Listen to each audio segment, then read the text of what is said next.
Finally, I am back. Another video. আমরা সকালের ওয়েদারটা খুবই ভালো লাগতেছে। সকালবেলা খুব বৃষ্টি হয়েছে, আমরা যাইতেছি সীতাকুণ্ড। সবাই আমাদের জন্য ওকে। হ্যালো গাইজ, আসসালামু আলাইকুম, welcome back to my channel hangover. আমার ফার্স্ট ব্লগ, আমরা ওইখানে যাচ্ছি, তো দেখা যাক।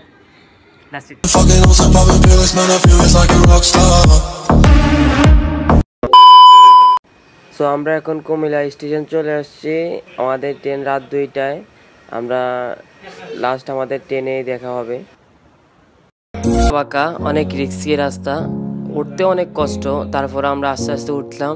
সবাই সবার মতো করে উঠে যাচ্ছে, কেউ আগে চলে গেছে আর কেউ আমরা এখন। তো দেখতে পাচ্ছেন আমরা বোটানিক্যাল গার্ডেন ইকো পার্কে চলে আসছি। এখান থেকে আমরা সুপ্তধারা ঝর্ণা যাব। এখন আমাদের ক্রিকেট গ্রাউন্ড, তারপর আমরা আস্তে আস্তে হাঁটলাম।